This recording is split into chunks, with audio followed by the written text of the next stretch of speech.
Isso é um desrespeito enorme com Deus. Eles perderam a perspectiva da santidade, da glória de Deus. E aquilo não podia passar desapercebido. E Uzá pagou o pato, aliás. Bom, enfim. E no caso de Ananias e Safira, algo semelhante acontece. Porque nós vemos que a igreja é nascente, né? O episódio de Ananias e Safira foi o primeiro problema que nós vemos em Atos relacionado à igreja, e um problema onde se percebe uma certa ganância, um desejo de grandeza por parte deles, apego ao dinheiro, e para que esse problema não se tornasse algo já no início da igreja, Deus usou desse juízo imediato e iminente para que eles não apenas recebessem o juízo, mas fossem também exemplo para toda a igreja. Tanto é que o resultado foi esse. Todos se encheram de temor quando viram aquilo. Aliás, pastor Arthur, vou pedir que o senhor nos ajude, nos socorra. E muitos crentes, diante do relato de Ananias e Safira, quase que se escandalizam pela radicalidade de que se você não entregar tudo, Deus vai te fulminar. O problema de Ananias e Safira foi porque eles não deram tudo que eles tinham auferido na venda, ou foi outro problema? Foi outro problema. Então explica para nós, porque a matéria ficou meio assim, se você vende e não entrega tudo, você vai morrer.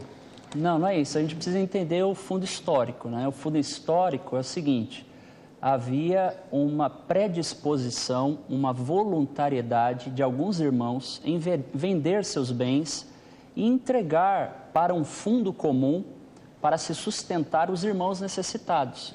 A Bíblia fala em Atos 4, versículo 32 a seguir, que uma era a alma e o coração deles, uma era a mente e o coração deles, de maneira que, ao contemplar o irmão necessitado, jamais eles deixariam de não socorrê-los. Então, esse é o fundo histórico.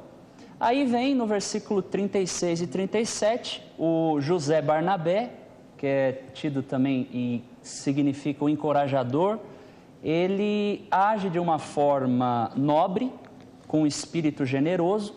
Ele vende a sua propriedade, embora ele sendo um levita, isso é algo questionável também, porque ele não podia fazer isso, porque era o único bem que ele tinha, e existem até algumas tradições aí, escritas no rolo do Mar Morto, que fala sobre uma possibilidade da pessoa reaver uma propriedade que ela vendeu. E vem Lucas, e aqui eu acho interessante mencionar a honestidade histórica de Lucas. Ele poderia simplesmente eliminar, suprimir esse episódio sórdido da história da igreja e deixar aquilo como aconteceu, deixar sem fazer menção deste episódio ruim. Certo. Mas não, parece que o intuito de Lucas é fazer o contraponto de Barnabé com o caso de Ananias e Safira. Aí entra. E a Bíblia diz que Satanás encheu o coração deles. Aí vem a instigação maligna para a vaidade, dentro do que o reverendo Jair mencionou. Então ele planeja com a sua mulher, e aí entra um pecado da hipocrisia. Então a instigação satânica forçou o orgulho. Quando o orgulho dominou o coração do casal, o que aconteceu? Eles planejaram, aí entra a responsabilidade humana, porque eles planejaram aquilo, orquestraram, e veio disfarçado com hipocrisia, acompanhado com mentira. Então eles encenaram. Então esse é o grande pecado. Por quê? Porque eles entregaram um valor e retiveram uma parte, encenando uma verdadeira mentira. Porque no fundo, então, eles podiam não ter entregue nada. Exatamente. Não era obrigado a dar nada. Vendeu a propriedade, quer ficar com o dinheiro, fica. Exato. Quer entregar metade, entrega. Não tem problema. Não havia obrigatoriedade. Agora, o que eles quiseram fazer é passar como grandes abnegados, não queremos ficar com nada, tudo é da igreja, tudo é do Senhor, e na verdade estavam ficando com a parte. Eles quiseram aparentar uma virtuosidade sem pagar o preço por essa virtude de generosidade. E aí foram severamente punidos, e a razão da punição é que nós estamos discutindo aqui. Muito bem, voltando com o programa Vejam Só, que hoje discute o episódio de Ananias e Safira. É o Vejam Só especial. E você participa pelo site www.vejamsó.com.br. A enquete de hoje é a seguinte: o fato de Ananias e Safira terem sido mortos por Deus significa que eles, primeiro, não eram salvos, ou que eles perderam a salvação, ou terceiro, que eles foram severamente punidos, mas salvos, ou quarto, eu não sei. Vote e você pode ganhar inteiramente grátis o kit da João Rezende, o mais cobiçado prêmio e presente do Vejam Só. Sortearei na próxima semana, na quinta-feira. Muito bem, vamos lá. Paulo César Musi Afonso, de Vila Velha, no Espírito Santo, ele responde a pergunta de hoje com uma citação de A Sentinela, de 1º de janeiro de 95, páginas 27 a 29. A Sentinela é um órgão de imprensa das Testemunhas de Jeová, né? Diz assim: Ananias e Safira foram mortos por Deus, a maior autoridade do universo. Apenas Jeová pode ler o coração da pessoa.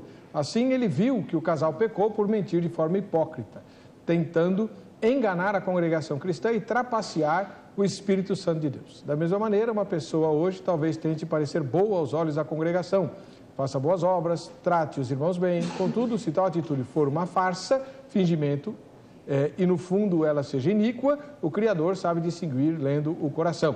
A Sentinela de 1º de janeiro de 95. Interessante, né? Que a própria, se isso é de fato uma citação textual do texto da Sentinela, aqui menciona que Ananias e Safira foram mortos por Deus, né?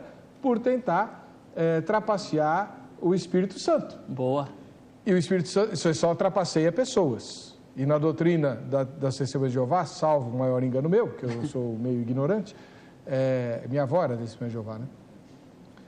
O Espírito Santo é uma força para eles, não é isso? Não uma pessoa. Não é uma pessoa. Aqui está dito que se engana, tentaram enganar o Espírito Santo. Então tentaram enganar uma pessoa. Talvez, né? A Testemunha de Jeová já tenham concluído que o Espírito Santo não é uma influência, não é uma energia, é uma pessoa. Que beleza, gostei. Que bom. Pastor Fabiano Veloso, de Adolfo, em São Paulo, um irmão muito querido, que tem uma longanimidade comigo preciosa, que eu estou para marcar a minha visita lá para a cidade de Adolfo e não marco nunca, está difícil a minha agenda. Graça e paz. No início da era cristã, eu creio que Deus usou o caso de Ananias e Safira para mostrar ao povo que, assim como não se devia brincar com Deus no Antigo Testamento, não se deve brincar com o Espírito Santo hoje. Que esse assunto sirva de alerta para nós, para não vivermos como alguns coríntios, né? Lá da cidade de Corinto, fracos, doentes, sonolentos e até mortos espiritualmente. Estamos no tempo da graça, mas só teremos vida se vivermos em sinceridade e santidade para com Deus. Grande abraço.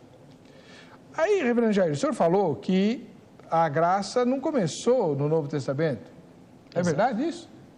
Sem dúvida, sem dúvida. Ué, então por que o Evangelho de João diz que a graça e a verdade vieram com Jesus? Porque ele diz respeito à consumação disto, né? Os antigos, aqueles crentes do Antigo Testamento, eles viveram na antecipação da obra de Cristo.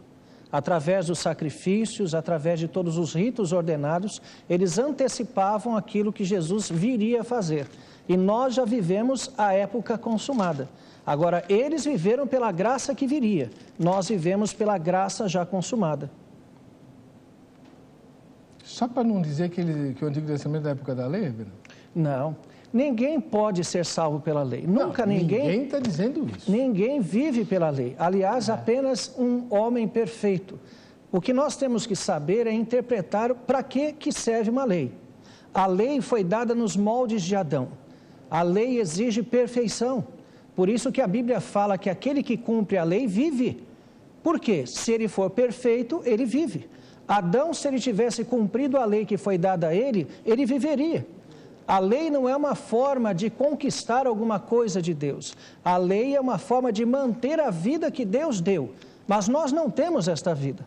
A nossa vida é o morrendo. Todos nós já nascemos com nossos dias contados, indo em direção à morte. Não foi esta a vida que Deus criou. Não foi esta a vida que Adão tinha. Não é esta a vida que Cristo reconquistou para nós.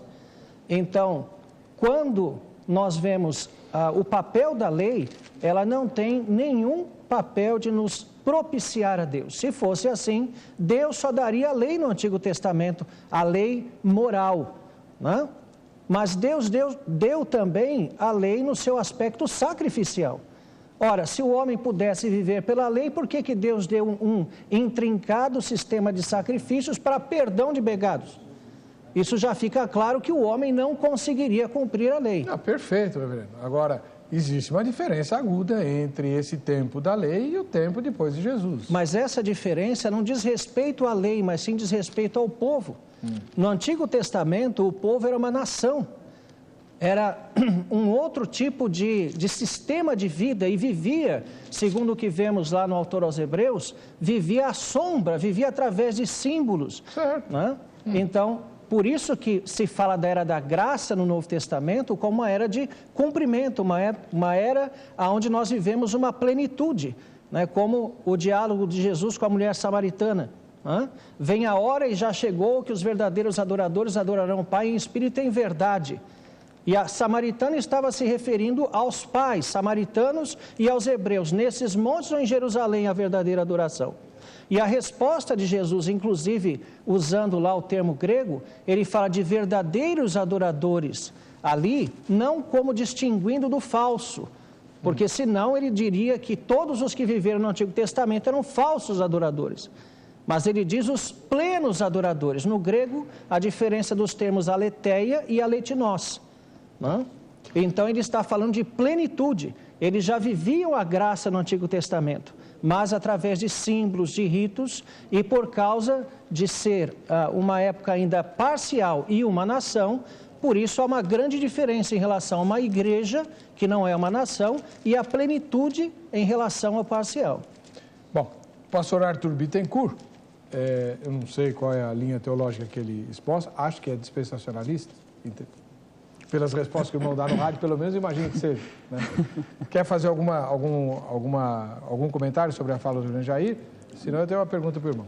Sim, não, eu diria, citando Paulo, ele diz em Romanos 3,20 que com a lei vem o conhecimento do pecado.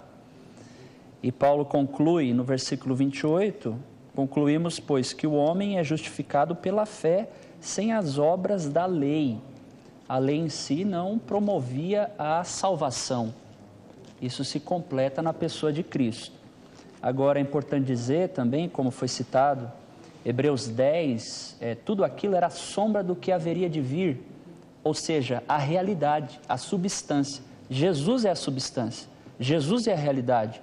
Todo o sistema levítico e sacerdotal e os rituais de purificação e, sobretudo, a questão da sacrificialidade, apontava para o último e verdadeiro e único e cabal sacrifício que foi o realizado por Jesus na cruz do Calvário.